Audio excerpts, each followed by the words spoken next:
अभी यहाँ से निकलते, बाद में देख लेंगे कि इससे कैसे निपटना है। जाइए जाइए, और फिर देखेंगे कि कौन किसको अच्छी तरीके से निपटता है। इसकी आप फिक्र नहीं करें, मुझे ऐसे लोगों को हैंडल करना बहुत अच्छे से आता है। मर्द को कभी कमजोर मत समझना, ये लोग बहुत चालाक होते हैं। हमने बात की थी वकील साहब से, उनकी बातों से अंदाजा होता है कि अहमर मियां बड़ी मुश्किल से तो निकल गए।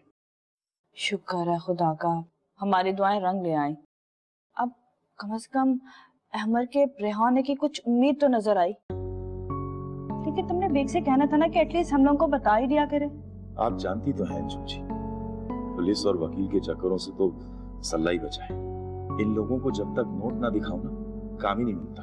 पता नहीं हमारे माशरे के लोग इतने बेहस क्यों होते हैं, दूसरे की परेशानी को परेशानी ही नहीं समझते। वैसे आजकल आप बड़ी समझदारी की बातें करने लगी, खैर तो है ना अंजुम जी? मैं तो हमेशा से ही समझदारी की बातें करती थी, वो अलग बात है कि तुम्हें कभी कदर नहीं हुई। अच्छा ये बताओ कि तुमने अब्बू को बताई ये बात? कमाल अंकल हैं उनके पास, वही सब बता रहे हैं उन्हें। तुम्हें खुद भी जाके उन्हें तसल्ली देनी चाहिए। ये छोटी सी खबर ही सही, लेकिन उनके लिए बहुत बड़ी और अहम खबर है। सही कह रही हैं। हम अब्बा जी को ये बताते हैं। वैसे अगर एक कप चाय मिल जाए आपके हाथ की तो। तुम अब्बू को एक खबर सुनाओ, मैं तुम दोनों के लिए चाय लेकर आती हूँ।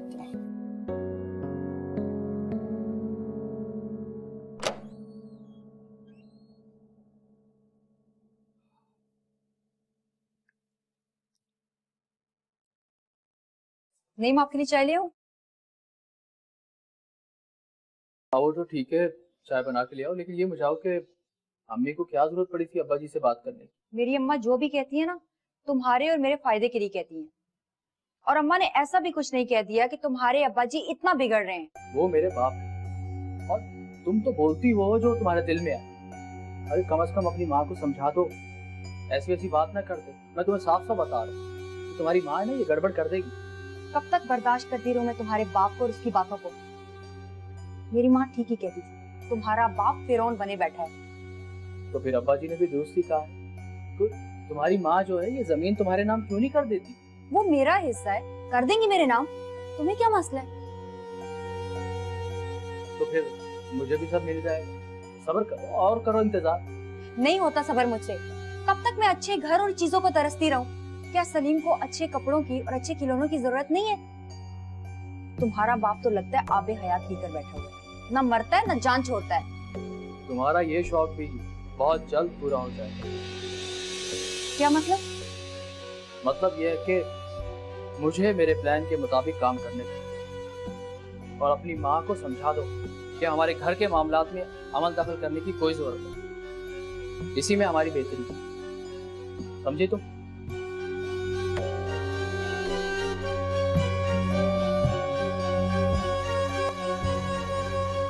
बेटा मैं तुम्हारा बड़ा एहसानमंद हूँ कि तुमने एक दुखी बाप की फरियाद सुन ली।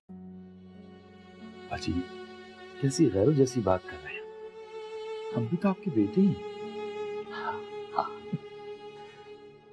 तेरा बेटा मेरा एक काम कर दे कि मैं एक दफा अहमर से मिलना चाहता हूँ यार, उसे देखे हुए बहुत दिन हो गए। अब्बा जी परेशान नहीं, हम एडवोकेट बेग साहब से बात करते हैं, वो जेल के आला खान से बात करेंगे और इंशाल्लाह अहमर मियां से आपकी मुलाकात करवा देंगे। ठीक है, बस मैं एक दफा उससे मिल लूं। और सुनो यार, अब के वो जब इंशाल्लाह छूट के आएगा ना तो मैं उसे मुल्क से बाहर भेज दूंगा यार। मुझे उम्मीद है अल्लाह की राह से कि वो बाहर सेटल हो जाएगा। ये अलग बात है कि बाप उसकी याद में तड़पता रहेगा, मगर एक एहसास अमानियत का रहेगा कि वो वहाँ खुश है। इंशाल्लाह अब्बा जी, वैसे अहमर मियां के हक में यही भी। हाँ बेटा, बस मेरा ये काम कर दो। हो जाएगा अब्बा जी इंशाल्लाह। अम्मा तुझे मना किया था ना कि अब्बा से बात ना कर, पर तुमने तो मेरी एक ना सुनी और जाकर अब्बा से बात कर ली। अरे तो क्या हो गया? वो क्या पर्दे की बोबो है जो मैंने बात कर ली पर्दा टूट गया? नईम ने तो बात का बतंगड़ बना लिया है। बल्कि झगड़ा किया है और यहाँ तक कान पहुँचा कि अपनी अम्मा से कहो कि अपने घर वापस चली जाए। वापस चली जाए? लेकिन क्यों चली जाऊँ और कहाँ चली जाऊँ? अरे अम्मा, इसी बात पे तो झगड़ा हुआ है मेरा उससे। उसने खूब शोर मचाया है और मैंने भी उसको खूब सुनाया, खूब खबर ली मैंने उसकी। यार सिद्दीक, तुम क्यों नहीं समझ रहे हो? इस तरह मुंह छुपाने का कोई फायदा नहीं। अरे यार माफ करना, मैंने कोई गुनाह ऐसा नहीं किया कि मैं मुंह छुपाऊंगा। वो तो बस वहाँ बदमज़गी पैदा ना हो इसलिए यहाँ चला आया। यार ये भी तुम्हारा ही घर है, लेकिन एक औरत की वजह से अपना घर छोड़ना ये कहाँ की अक्लमंदी है? अरे भाई कमाल, मैंने घर नहीं छोड़ा है, बस मैं वहाँ के माहौल से ज्यादा निकलना चाहता हूँ और रोज रोज की किलकिल से यार मैं बेजार आ गया। देखो यार, मेरा काम तुम्हें समझाना था, लेकिन तुम अगर समझ नहीं रहे हो तो मैं क्या कर सकता हूँ? ये तुम्हारा घर है, जब तक चाहो यहाँ रह सकते हो। इस तरह एहसन का दिल भी बहला रहेगा। लेकिन एक बात बता दूं, अगर कल को नईम अपने बेटे सलीम को लेकर आ गया तो तुम अपने दिल की बात नहीं मानना और फिर चले नहीं जाना उनके साथ। यार देखो, तुम्हें मेरी उस कमजोरी का मालूम है, फिर भी मैं कोशिश करूंगा कि अपने दिल को मजबूत कर। और यार एक और बात ये कि परवीन की जो माँ है ना, उसने मुझे बड़ा दिल बर्दाश्त सा किया। जब बात करती है उसके मुंह से अंगारी बरसती। वो परवीन, वो तो अपनी माँ के रंग में रंग के और बदतर हो गई। छोड़ो इन बातों को यार, आराम से यहाँ रहो। हबीब ये काम क्यों नहीं कर सकता सर? वो एक अच्छा इंसान है और हमारा फर्ज है कि उसे अच्छाई की तरफ लाने में उसका सहारा बने। उसे एक और मौका देना चाहिए सर। एक अच्छी और साफ सुथरी जिंदगी गुजारने का हक हर इंसान को हासिल है। सर एक बड़ी अजीब बात हो गई, फाखरा अचानक से कोयटा चली गई। सर ये बात तो मुझे भी नहीं मालूम, लेकिन मैं इस बात की तह तक जरूर पहुंचूंगी।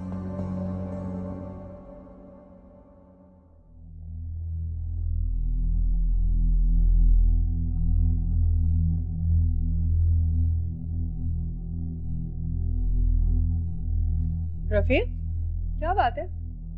ये तुम्हारे चेहरे का रंग क्यों उड़ गया? चेहरे का रंग ही उड़ा हुआ है, तुम्हारी आंखों में काला मोतिया उतर आया है, इसीलिए तुम्हें सब कुछ काला नजर आ रहा है। रफीक, अब मुझसे ये सब नहीं होगा। ये जो महविश है ना, इसने डरा डरा के ना मेरा खून खुश कर दिया। जब देखो धमकियां देती रहती है। इसीलिए तुम उसकी बातें सुनती हो, जो वो कहती है और तुम दिमाग में बिठा लेती हो। अब वो क्या हमारे बाप की बेटी है कि हम उसकी सुने? यदि मानो तो उसको बराबर का जवाब दो। तुम चार सुनाओ और फिर देखना कि उसका दिमाग कैसे ठिकाने पे आता है। ऐसा मुमकिन नहीं है रफीक, और ये बात तुम अच्छी तरह जानते हो। क्यों मुमकिन नहीं? देखो, अगर हम उसके सामने दबते हैं ना, तो समझ लो हमारा काम खराब हो गया। रफीक, इससे तो अच्छा है कि तुम फाखरा से बात कर लो और वो जितने भी पैसे दे रही है ना, वो लेके निकलो यहाँ से। खामखा में अपनी जान फंसाने का क्या फायदा है? फायदा है, बहुत फायदा है। मैं बेवकूफ नहीं, कितने गहरे समुद्र को छोड़कर एक गिलास पानी निकालूं और चलता बन। फाखरा इतना आसान शिकार नहीं है। तुम देखना, वो तुम्हारी सोच से भी ज्यादा आसान साबित होगी।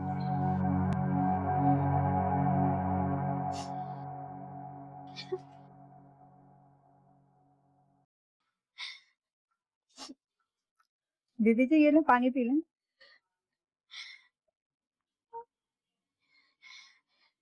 नूरा, क्या हम औरतें भेड़ बकरियां हैं जो जो जिसकी जो मर्जी आए हमारे साथ वैसा सलूक करे? दीदी जी, मैं क्या कह सकती हूँ, सदियों से यही रीति रिवाज है, औरत को बोलने की कोई इजाजत नहीं है। क्यों क्यों नहीं है? उसकी अपने जज्बात, अपनी अपनी कोई जिंदगी नहीं है। दीदी जी, हमारे मर्दों ने ही ये उसूल बनाए हैं, कोई कुछ भी करे सजा औरत को ही मिलती है। अब बीबी साईं को ही देख लें, आपकी माँ और आपकी नई माँ, इनका जो मामला है उसमें कसूर किसका है? आप चाचड़ से शादी नहीं करना चाहती और आपकी नई माँ दादन साईं से। तो फिर इस माहीन और शहनाज ने ठीक किया ना, बगावत करके। बीबी जी, आप उनको खुद से क्यों मिलाती हैं? क्यों ना मिलाऊं? वो भी तो आखिर इसी माशरे की औरतें हैं। उन्होंने बिल्कुल ठीक किया, इन मर्दों के फैसले के आगे डटकर बिल्कुल ठीक किया। बहुत बहादुर हैं वो लोग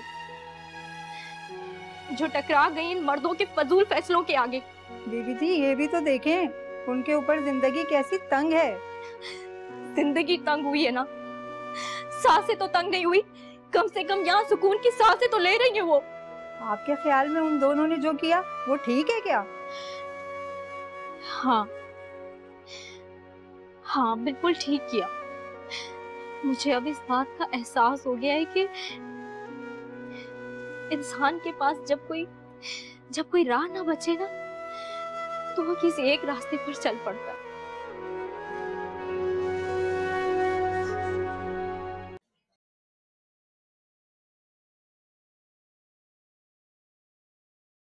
नहीं की ना तुमने अपनी माँ से बात? साफ साफ मुझे बता दो कि तुम्हारे पास हौसला नहीं है। कैसी बात? यही कि वो यहाँ से चली जाए। तो तुम कर लो ना बात अपने अब्बा जी से कि वो इस घर से चले जाए। वो चले गए थे, आप मोहतरमा भूल गई। बड़ी मुश्किल से हाथ पांव जोड़कर ना वापस लेकर आए थे। हाँ हाँ, बहुत बड़ी गलती होगी मुझसे कि तुम्हारी बात मान ली। दिमाग खराब हो गया तुम्हारा? उल्टी सीधी बकवास करती रहती है। अरे मैं अब्बा जी को दूसरों के रहमो करम पे छोड़ के आ जाता। बस बस, नहीं ज्यादा बोलकर मेरा मुंह मत खुलवाओ। तुम्हें जितनी मोहब्बत है ना अपने अब्बा जी से, मैं खूब जानती हूँ। और तुम जो अब्बा जी के पीछे वहाँ गए थे ना, वो सिर्फ और सिर्फ इंश्योरेंस का पैसा लेने के लिए गए थे। और वहाँ जाके तुम्हें एक नई स्टोरी पता चली कि तुम्हारे अब्बा जी लाखों करोड़ों के मालिक होने लगे और तुम्हारे दिल में उनकी मोहब्बत के दिए जलने लगे। ये झूठ है परवीन, मैं अपने अब्बा जी से बहुत मोहब्बत करता हूँ। मैं भी अपनी अम्मा जी से बहुत मोहब्बत करती हूँ और उन्हें दर बदर की ठोकरें खाने के लिए इस घर से नहीं जाने दे सकती, समझे तुम? अगर अब्बा जी तुमसे ये बात कहते तो फिर क्या तुम उनको भी इनकार कर दो? हाँ, मैं अब्बा जी से भी कह दूंगी कि मेरी अम्मा यहाँ से कहीं नहीं जाएंगी, चाहे वो कुछ भी कर लें। तुम्हारी यही बदतमीजी अब्बा जी को सख्त नापसंद है। नापसंद है तो होती रहे, मैं तो ऐसा ही करूंगी।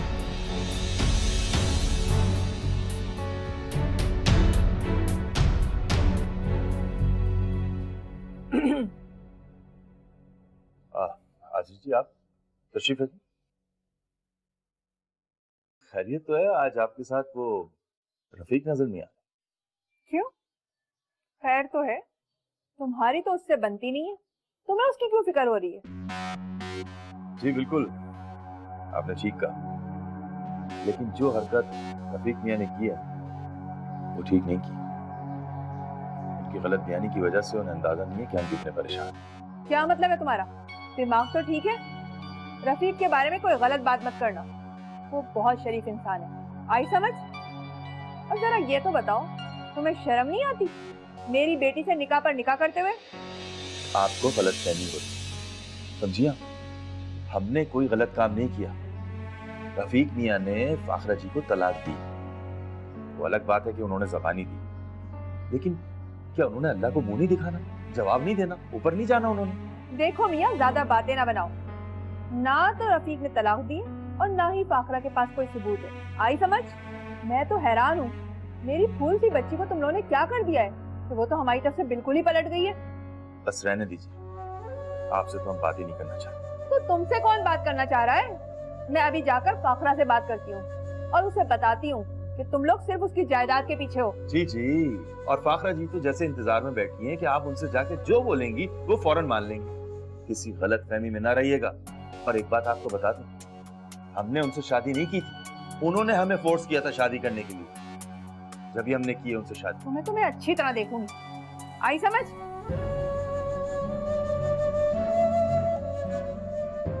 अच्छी तरह देखूंगी, कहाँ से आगे टपक गई यहाँ से। वैसे अब्बा जी, आप यकीन करें कि अम्मा जी का आपसे बात करना मेरे इल्म में नहीं था, वरना मैं उन्हें कभी ऐसा ना करने देती। जी अब्बा जी, परवीन सच कह रही है। अम्मा जी ने खुद ही फैसला किया और खुद ही आपसे बात करने चली आई। अम्मा ने आपसे कहा क्या था कुछ भी कहा हो, मैंने तुमसे कहा था ना कि उन्हें ऐसा कुछ नहीं कहना चाहिए। नहीं, तुम इस बात पे बहू को गलत डांट रहे अब्बा जी मैं डांट नहीं रहा हूँ, मैं बल्कि पूछ रहा हूँ। हो। अब क्या पूछ रहे हो? जब मैंने तुम्हें सब बता दिया तो ये परवीन से क्या पूछ रहे हो? इन्होंने तो मुझे तंग करके रख दिया है। बात बात पे मुझे ताना देते हैं कि तुम्हारी अम्मा यहाँ क्यों रहती हैं, हालांकि ये जानते हैं कि मेरी अम्मा यहाँ किसी मजबूरी से रह रही हैं। नहीं, ये बहुत बुरी बात है, बहुत बुरी बात है। तुम्हें ऐसा नहीं करना चाहिए। और अगर वो यहाँ रहती भी है तो तुम्हें क्या नुकसान है? अब्बा जी मैंने ऐसा कुछ नहीं कहा, बल्कि मेरा मतलब ये था कि परवीन की अम्मा को हमारे मामलात में दखल नहीं देना चाहिए था। बस इतनी सी बात थी कि परवीन भड़क गई और यहाँ से जाने की धमकी दे दी। कोई नहीं जाएगा यहाँ से, ना परवीन ना उनकी माँ। सब यहीं रहो मिलजुल के रहने में बरकत होती है। और हाँ, अपनी माँ से ही कहो कि इन्हें कोई नहीं निकाल रहा, सुकून से यहाँ पे। जी अब्बा जी।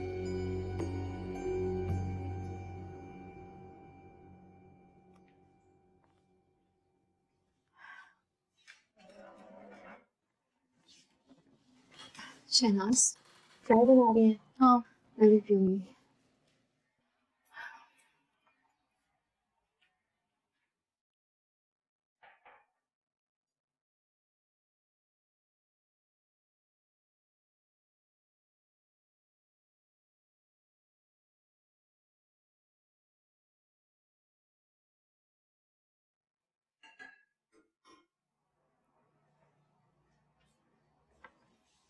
Thank you.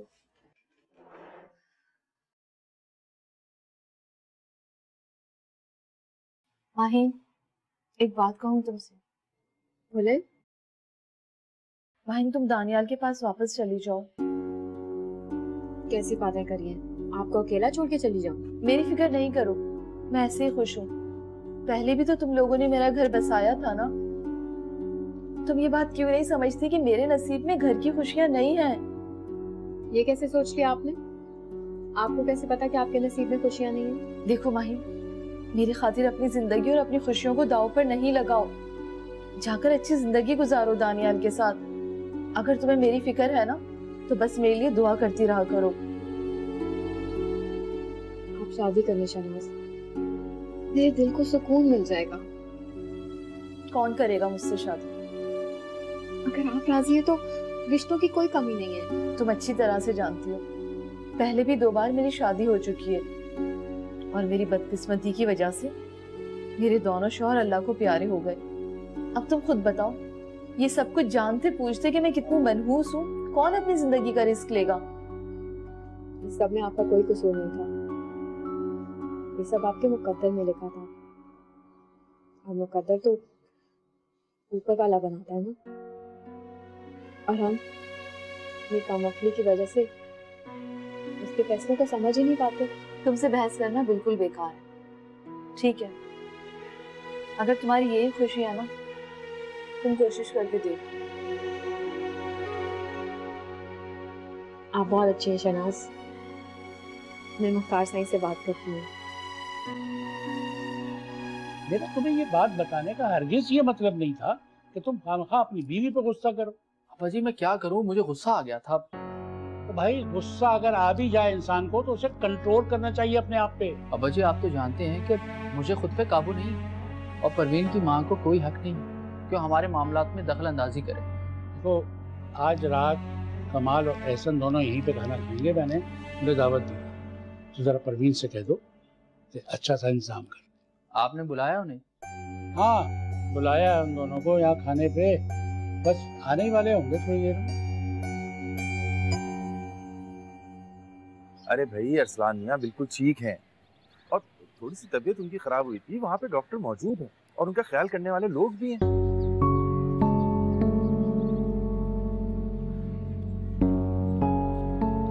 अच्छा अच्छा, आप परेशान ना हो, हम आ रहे हैं, फिर चलते हैं अरसलान मियाँ के।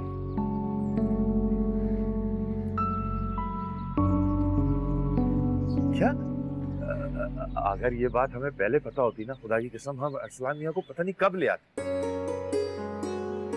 ऐसे ही मजाक कर रहे हैं। अच्छा सुने, हम आ रहे हैं, फिर चलते हैं अरसलान मियाँ की तरफ, ठीक है? अच्छा, खुदा।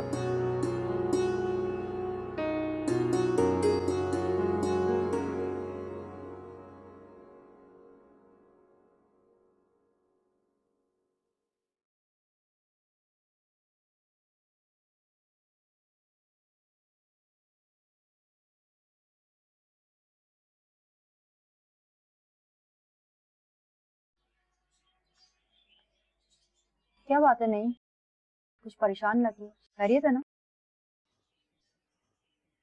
हाँ यार, क्या बताऊं तुम्हें, मैं अब्बा जी ने एहसन अंकल और कमाल अंकल को यहाँ बुला लिया। क्यों? उन दोनों को क्यों बुलाया यहाँ पे?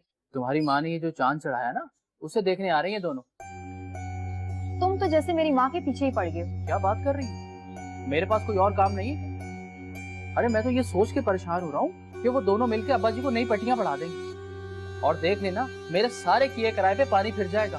इसी बात का डर था मुझे। और वैसे तुम्हें तो कोई परवाह नहीं है ना? जो होगा देखा जाएगा, परेशान मत हो और घबराने की जरूरत नहीं है, समझे? परवीन, बात को समझो, सारा प्लान फेल हो जाएगा और हमारे हाथ में कुछ भी नहीं आएगा। वो दोनों अब्बा जी को वो सब कुछ बता देंगे जो उनसे छुपा हुआ है।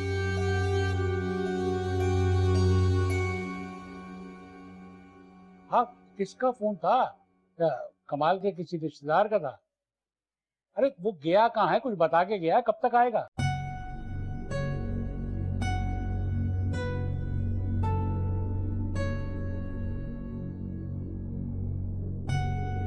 अरे यार देखो ना, ये तो मुझे पता है कि तुम्हें टो लेने की आदत तो है नहीं, और जितना उसने तुम्हें बताया होगा बस तुमने सुन लिया। अरे परवीन, ये तो बता, तेरा ससुर सारा दिन फोन पे क्या बातें करता रहे? अम्मा, अब्बा जी के दोस्त बिल्कुल फारिग हैं। मुझे तो यही परेशानी रहती है कि वो अब्बा जी को कहीं कोई पटिया ना पढ़ा दे। पढ़ाने दो जो पढ़ाता है, हमने तो करना वही है जो हमें करना है। इस बुढ़े की वजह से मुझे नईम ने वो बातें सुनाई है कि मैं जिंदगी भर याद रखूंगी। अम्मा भूल जाओ सारी बातें, अब हमारी अयाशी के दिन आने वाले हैं। इतना बड़ा घर, कारोबार और हमारे आगे पीछे गाड़ियाँ होंगी। जाग जा परवीन, जाग जा। एक तिल्ली की तरह ख्वाब देखना छोड़ दे, ऐसा ना हो तेरी टोकरी के सारे अंडे ही फूट जाएं। अम्मा, जो ख्वाब देखता है ताबीर भी उसे ही मिलती है। बेटा, सच्ची बात तो ये है कि मेरा दिल नहीं मानता कि तेरा ससुर लखपति भी हो सकता है। अम्मा, सब कुछ तो तुम्हारे सामने है, अब अगर इसमें कुछ जुटलाना चाहती हो तो तुम्हारी मर्जी। देख परवीन, मैं तुझे फिर समझा रही हूँ, अपने ससुर की खोज लगा कर दे, मालूमात हासिल कर ले इसके मकानात और कागजात की।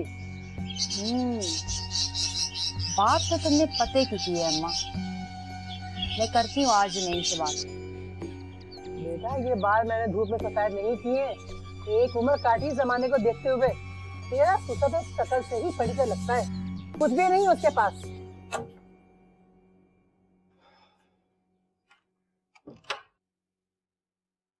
अरे माजिद भाई, कहाँ जा रहे?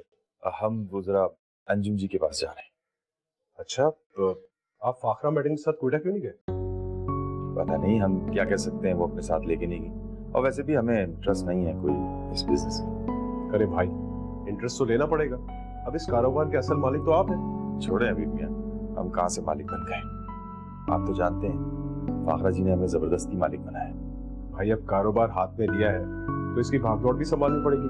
अरे नहीं नहीं, हमें नहीं संभालना किसी का कारोबार, हम तो खुद परेशान है इस सारी सूरत हाल से। कौन सी मनूस घड़ी थी जो फाखरा जी से शादी कर लिया। अब लकीर पीटने से क्या फायदा भाई, जो गलती की है उसे सुधारने की कोशिश करें। अरे कैसे कोशिश करें, मुश्किलें हैं तो साली कंबल की तरह हमसे लिपट गई, जितना दूर हटाए जा रहे हैं उतना चिमटे जा रहे हैं। अच्छा, अब एक काम क्यों नहीं कर रहे, 2-4 दिन अंजुम भाभी क्या बोले? अरे कैसे रुक जाए अंजुम जी की तरफ, फाखरा जी है ना, जाते जाते कह के गई है कि घर का ख्याल रखिए। अरे उसकी फिक्र आप क्यों करते हैं, हम सब इतने लोग हैं ना यहाँ पर। आप जाए अंजुम भाभी के, अगर आपकी जरूरत हुई ना मैं आपको फोन कर दूंगा। चल ठीक है।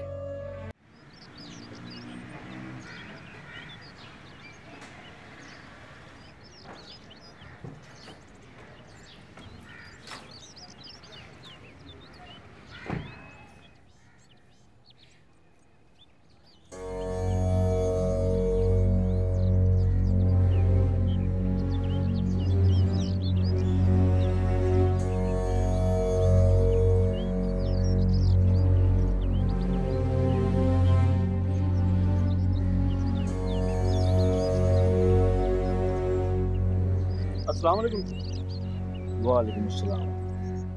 उस्ताद जी, माय बाप, आप कहाँ चले गए इतने दिन से?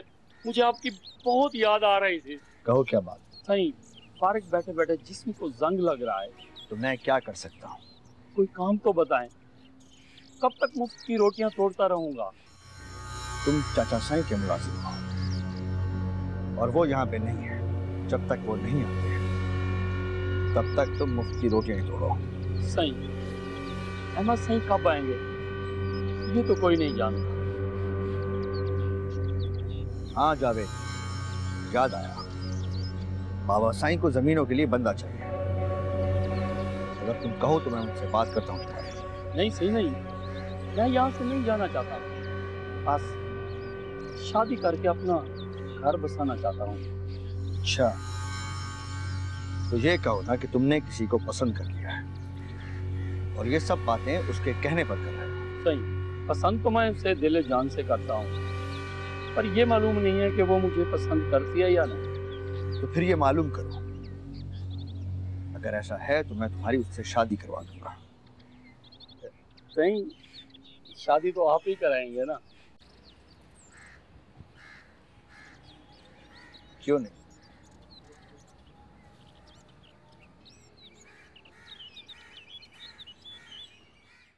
वैसे अम्मा ठीक ही कहती हैं कि हमें अब्बा के बारे में कम से कम थोड़ी बहुत मालूमात तो हासिल करनी चाहिए। हाँ, और अब्बा जी की दुकान मैं देख के आया हूँ। अब्बा जी की दुकान काफी अच्छी चलती है और मैं सोच रहा हूँ कि अब्बा जी से बात करके खुद ही संभाल लूं। कमाल अंकल कौन होते हैं हमारी दुकान की खबर रखने वाले? वैसे नहीं, तुम्हारे अब्बा जी हैं बहुत घुने। बेटा सारा दिन जरा सी तनख्वाह के लिए जूतियां चटकाता रहता है और बाप है कि अपनी दुकान दोस्त के हवाले की हुई है। मैं तो ये सोच के परेशान हूँ कि अब्बा जी के दोस्त पैसों में कितनी डंडी मारते होंगे। इसीलिए तो कह रहा हूँ कि मैं बात करता हूँ अब्बा जी से। लेकिन एक बात याद रखना, उन दोनों की मौजूदगी में कोई बात ना करना। सब जानता हूँ, इतना बेवकूफ नहीं हूँ मैं। अकलमंद तो तुम भी नहीं हो, अकलमंद तो सिर्फ और सिर्फ तुम्हारे अब्बा जी हैं। इतनी बड़ी बात छुपा कर रखी हुई है और घर में किसी को भिनक तक नहीं पड़ने दी। परवीन, अब तो हमें हर बात मालूम है ना, बस तुम अपनी अम्मा को रोक के रखो कि वो बात ना बिगाड़े। एक तो तुम दोनों बाप बेटे को पता नहीं क्या मसला है मेरी माँ के साथ, हर बात घूम फिर कर मेरी अम्मा पर आ जाती है। और तुम्हारी माँ की जुबान के आगे भी ना खंदक है खंदक। अपनी माँ को समझा दो कि कुछ टाइम के लिए कंट्रोल कर ले से। ठीक है, समझा दूंगी। माजिद भाई, इस मसले का हाल हम सबको मिलकर निकालना होगा। आप तो जानते हैं रफीक बड़ा ही शातिर और ज़हन का इंसान है, वो इतनी आसानी से नहीं मानेगा। हबीब मियां, हम आपकी बात से इत्तेफाक करते हैं। हमें फाखरा जी को इस मुश्किल से निकालना। हम ये बात अच्छी तरह जानते हैं कि अकेले फाखरा जी या हम रफीक और उनकी नाम नेहाद वालदा का मुकाबला नहीं कर सकते। इसके लिए हमें मिलकर सोचना होगा किस तरह फाखरा जी को इस मुश्किल से निकालें।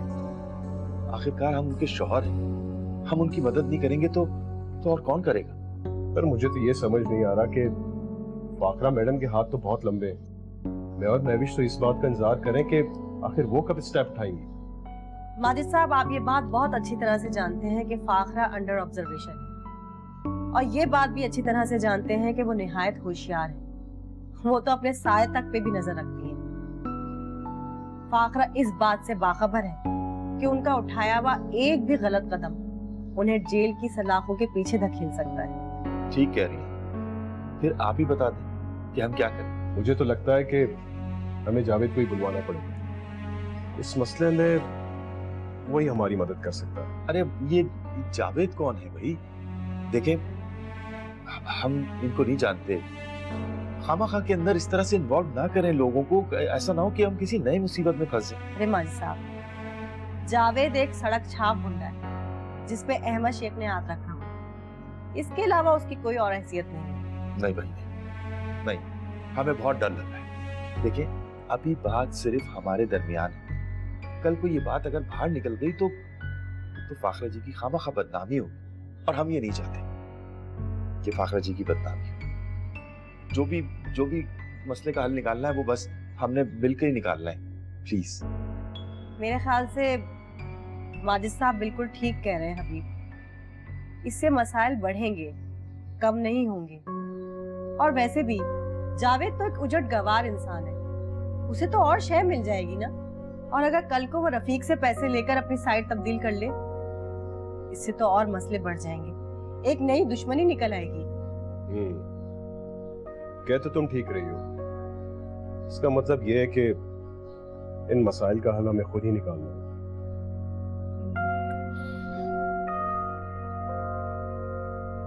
जी अभी मियाँ कुछ सोचे ना। करते हैं भाई, इस मसले का भी हल निकालते हैं कोई। यार नहीं, तुम मर्द हो या आंखों का दर्द हो जो सिर्फ पानी बहाने के काम आता है।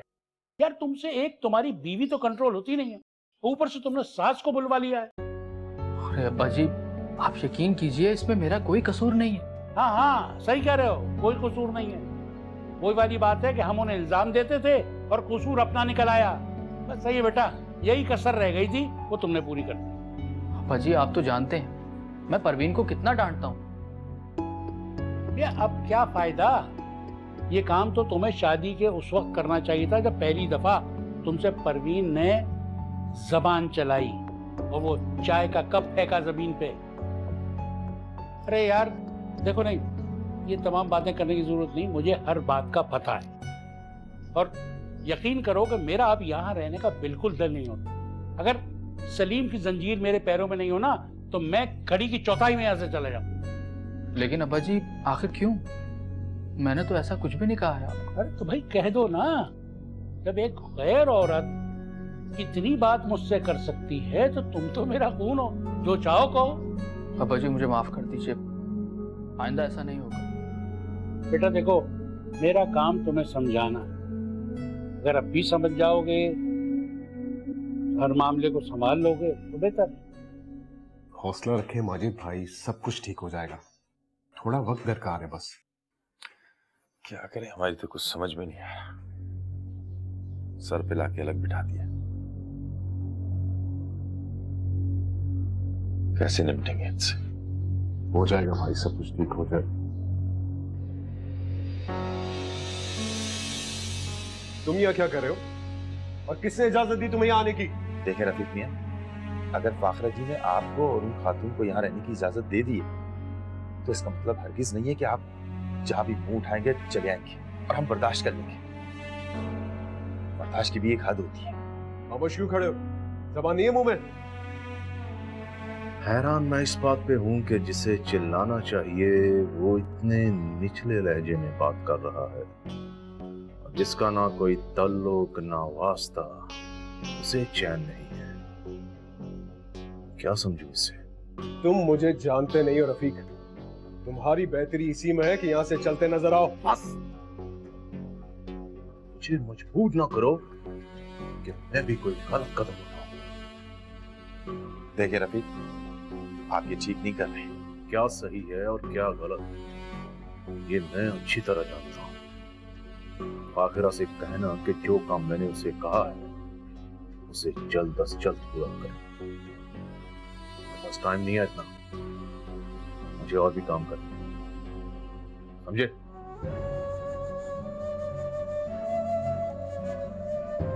देखा देखा, किस तरह से बुला रहे हैं हमारे घर में रह के। हम पे आराम से भाई, इस मसले का भी कोई हल निकालते हैं।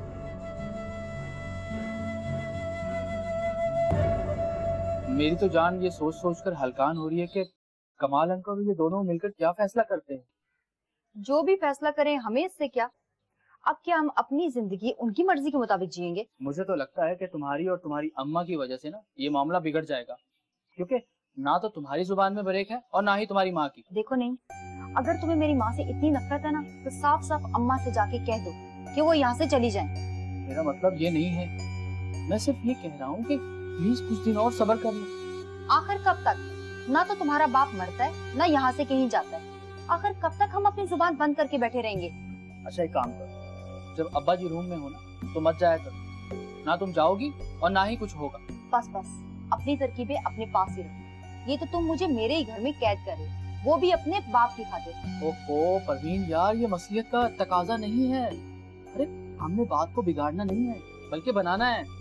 यार प्लीज मेरी खातिर कुछ दिन बर्दाश्त कर लो। जी सर। सर मेरी माजिद साहब से अभी बात हुई है। उनकी बातों से मुझे अंदाजा हो रहा है कि वो तो हर बात से बेखबर है, उन्हें कुछ भी नहीं मालूम। सर आप तो मुझे बहुत अच्छी तरह से जानते हैं।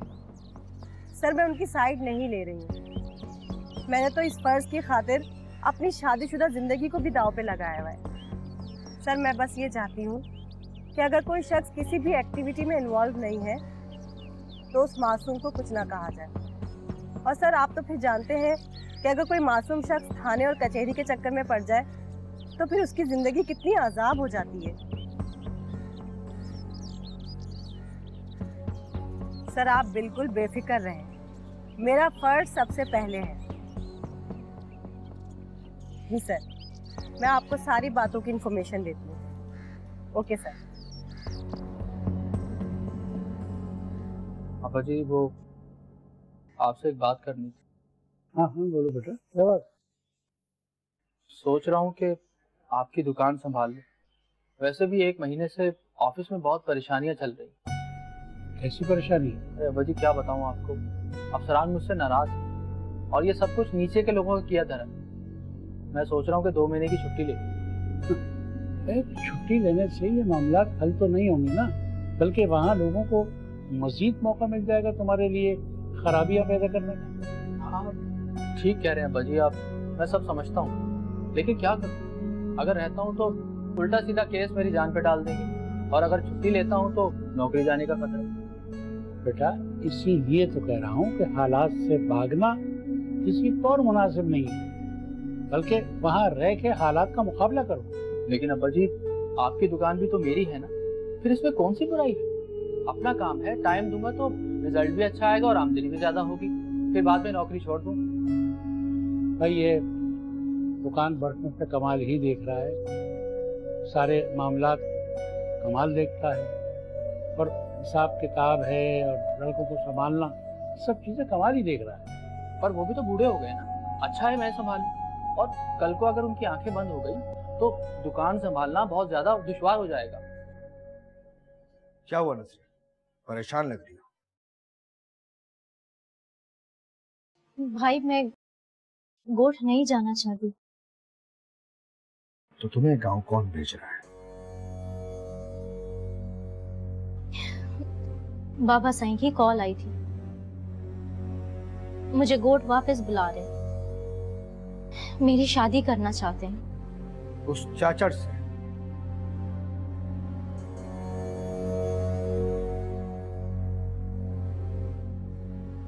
तुम फिक्र ना करो नसरीन, मेरे जीते जी तुम्हारी शादी उस चाचड़ से नहीं हो सकती है।